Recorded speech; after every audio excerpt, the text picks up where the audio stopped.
Hi everyone, అందరూ ఎలా ఉన్నారండి? నేనైతే చాలా బాగున్నాను. ఈరోజు ఒక మంచి రెసిపీతో మీ ముందుకు వచ్చేసానండి. ఈరోజు వీడియోలో మొలకెత్తిన పెసర్లతో మనము కర్రీ ప్రిపేర్ చేయబోతున్నాము. మొలకెత్తిన సీడ్స్ ఏవైనా కూడా మనకు చాలా హెల్తీ కదండి. చాలామంది ఈ మధ్య కాలంలో సీడ్స్ అన్నీ మొలకెత్తినవి చేసేసుకొని టిఫిన్ టైంలో కూడా తింటుంటారు కదండి. దీంట్లో ఫైబరు ఎక్కువగా ఉంటుంది. మొలబద్ధకం ఉన్న వాళ్ళకు చాలా మంచిదండి. అలాగే విటమిన్స్, ప్రోటీన్స్ చాలా ఎక్కువగా ఉంటాయి. మనము ఎక్కువ పచ్చివి మొలకలు తింటుంటాం కానీ దీంతో కూడా మనము ఈజీగా చాలా టేస్టీగా మనము కర్రీ అనేది ప్రిపేర్ చేసుకోవచ్చండి. మనము మొలకెత్తినవి పచ్చివి తింటుంటాం కదండి, అలాగే మనము కర్రీ కూడా చేసుకోవచ్చు. ఈ కర్రీ వచ్చేసి మనకు రైస్లో కానీ రోటీ, చపాతీ, పూరి అన్నిట్లోకి చాలా బాగుంటుందండి. ఫస్ట్ మనము ఈ మొలకలు అనేది ప్రిపేర్ చేసుకోవాలండి. మనందరికీ తెలిసిందే కదా, నైట్ మొత్తం నానబెట్టేసేసి మార్నింగే లేసేసి వాటర్ తీసేసి ఒక పొడి క్లాతులో అందులో నానబెట్టిన ఇత్తనాలు వేసేసి గట్టిగా మూట కడితే మనకు మొలకలు అనేది వచ్చేస్తాయి నెక్స్ట్ డేకి. అప్పుడు మనము కర్రీ అనేది ప్రిపేర్ చేసేసుకోవచ్చు. అలాగే మనము ఈ పచ్చివి తిన్నా కూడా మనకు చాలా హెల్దీ అని మనందరికీ తెలుసు కదండి.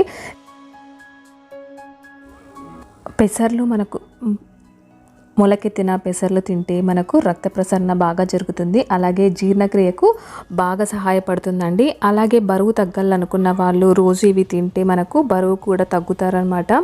అంత మంచిదండి మొలకెత్తిన పెసర్లు. మొలకెత్తిన పెసర్లలో మనకు విటమిన్ సి పుష్కలంగా ఉంటుందండి. ఇది శరీరంలోని వ్యాధి నిరోధక శక్తిని బలపరుస్తుంది. అలాగే మొలకెత్తిన పెసర్లు తినడం వలన శరీరము అలాగే అవయవాలు బలంగా తయారవుతాయి. మొలకెత్తిన పెసర్లు తినడం వలన చాలా లాభాలు ఉన్నాయని తెలుసుకున్నాం కదండి. ఇప్పుడు మనము మొలకెత్తిన పెసర్లతో కర్రీ ఎలా ప్రిపేర్ చేసుకోవాలో చూసేద్దాము. ముందుగా స్టవ్ మీద ప్యాన్ పెట్టేసుకొని 1 టేబుల్ స్పూన్ దాకా నెయ్యి అనేది యాడ్ చేశానండి. 2 టేబుల్ స్పూన్ల దాకా ఆయిల్ అనేది యాడ్ చేశాను. ఆయిల్ బాగా హీట్ అయిన తర్వాత అందులోకి 1 టేబుల్ స్పూన్ దాకా సాజీరా అనేది యాడ్ చేశానండి. వాటితో పాటు 1 టేబుల్ స్పూన్ దాకా కస్తూరి మెంతి అనేది యాడ్ చేశాను. అలాగే 2 పచ్చిమిరపకాయలు వచ్చేసి పొడవుగా కట్ చేసుకొని అవి కూడా ఇప్పుడు యాడ్ చేసేస్తున్నాను. ఇవన్నీ వేసిన తర్వాత ఒకసారి బాగా మిక్స్ చేసేసుకుందాము. అలాగే చిన్నగా కట్ చేసుకున్న ఆనియన్స్, 1 కప్పు ఆనియన్స్ తీసేసుకొని అవి యాడ్ చేశానండి. అవి వేసిన తర్వాత ఒకసారి బాగా కలిపేసుకుందాము. ఆనియన్స్ పచ్చి వాసన పోయి మనకు ఆనియన్ వచ్చి గోల్డెన్ బ్రౌన్ కలర్ వచ్చే వరకు వేయించేసుకోవాలి. ఆనియన్స్ పచ్చి వాసన పోయిన తర్వాత 1 టేబుల్ స్పూన్ దాకా నేను అల్లం వెల్లుల్లి పేస్ట్ అనేది యాడ్ చేస్తున్నాను. అల్లం వెల్లుల్లి పేస్ట్ వేసిన తర్వాత మళ్ళీ ఒకసారి బాగా మిక్స్ చేసేసుకొని ఒక 5 మినిట్స్ అల్లం వెల్లుల్లి వాసన పోయే వరకు వేయించేసుకోవాలి. ఇప్పుడు నేను ఒక పొటాటో తీసేసుకొని పైన పొట్టు తీసేసుకొని చిన్న పీసెస్ కట్ చేసుకొని అవి ఇందులోకి ఇప్పుడు యాడ్ చేస్తున్నాను. 1 పొటాటో మాత్రమే వేసుకుంటున్నానండి. పొటాటో వేసిన తర్వాత అంతా ఒకసారి బాగా మిక్స్ చేసేసుకుందాము. పొటాటో కొంచెం మగ్గిన తర్వాత మనం ముందుగా చేసి పెట్టుకున్న పెసర్ల మొలకల్ని ఇందులోకి యాడ్ చేసేద్దామండి. ఇది 1 కప్ అంతా యాడ్ చేస్తున్నాను. ఇవన్నీ వేసిన తర్వాత అంతా ఒకసారి బాగా మిక్స్ చేసేసుకుందాము. ఈ ప్రాసెస్ మొత్తం చేసేటప్పుడు స్టవ్ అనేది సిమ్లో పెట్టేసుకొని చేసేసుకోవాలి. ఇలా కలిపిన తర్వాత అందులోకి 1 టేబుల్ స్పూన్ దాకా సాల్ట్ అనేది యాడ్ చేస్తున్నానండి.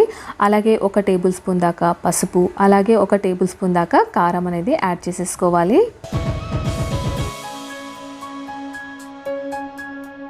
ఈ 3 వేసిన తర్వాత మళ్ళీ ఒకసారి అంతా బాగా మిక్స్ చేసేసుకొని స్టవ్లో సిమ్లో పెట్టేసుకొని ఒక 5 మినిట్స్ అలా మగ్గనివ్వాలన్నమాట. మొలకెత్తినవి తినాలంటే కొంతమందికి ఇష్టం ఉండదు కదండి. అలాంటి వాళ్ళు ఇలా కర్రీ ప్రిపేర్ చేసుకొని రైస్లో అయినా చపాతీ, పూరి, రోటీ అన్నిట్లోకి చాలా బాగుంటుందండి ఈ కర్రీ. మనము ఇలా ఫ్రై లాగా అయినా తినచ్చు. లేదు అని అంటే మనము టమోటా అలాగే కొద్దిగా వాటర్ యాడ్ చేసేసి కర్రీ కూడా మనం ప్రిపేర్ చేసుకోవచ్చు అనమాట. ఇప్పుడు మూత పెట్టేసి ఒక 5 మినిట్స్ మగ్గనిద్దామండి. మళ్ళీ 5 మినిట్స్ తర్వాత మూత తీసి మళ్ళీ అంతా ఒకసారి బాగా మిక్స్ చేసేసుకుందాము.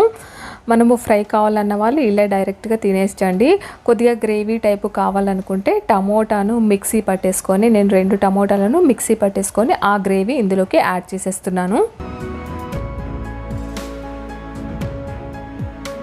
టమాటో గ్రేవీ వేసిన తర్వాత అంతా ఒకసారి బాగా మిక్స్ చేసేసుకుందామండి.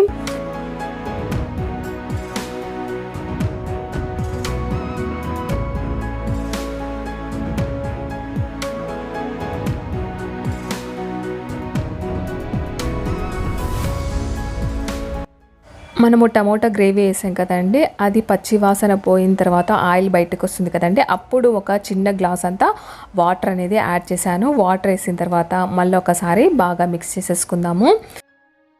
ఇలా మిక్స్ చేసుకున్న తర్వాత 1 table spoon garam masala, 1 table spoon ధనియాల పౌడరు 2 వేసానండి. ఇవి వేసిన తర్వాత మళ్ళీ మొత్తం ఒకసారి మిక్స్ చేసేసి ఒక 10 మినిట్స్ మూత పెట్టేసి మగ్గనిద్దాం.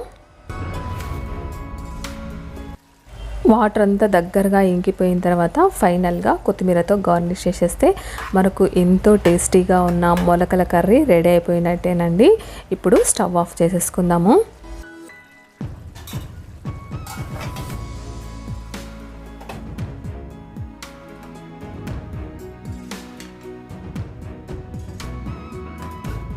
చూసారండి ఎంత ఈజీగా అలాగే ఎంత తొందరగా మనకు మొలకల కర్రీ అనేది రెడీ అయిపోయిందో. మీరు కూడా నేను చెప్పిన పద్ధతిలో ఒకసారి ఇంట్లో ట్రై చేయండి, చాలా బాగుంటుంది. అలాగే మనకు చాలా హెల్తీ ఫుడ్ కూడా. ఇందులో మనకు ప్రోటీన్స్, విటమిన్స్, అలాగే విటమిన్ సి, విటమిన్ కే చాలా పుష్కలంగా ఉంటుంది. ఐ హోప్ అండి ఈ వీడియో అందరికీ చాలా బాగా యూజ్ అవుతుంది. ఇలాంటి మంచి మంచి రెసిపీస్ కోసం మన ఛానల్ని సబ్స్క్రైబ్ చేయండి. పక్కనున్న బెల్ ఐకాన్ని ప్రెస్ చేసి నేను పెట్టే ప్రతి వీడియో మీకు నోటిఫికేషన్ వస్తుంది. అలాగే లైక్ చేసి మీ ఫ్రెండ్స్ అండ్ ఫ్యామిలీ మెంబర్స్కి షేర్ చేయండి. Thank you for watching.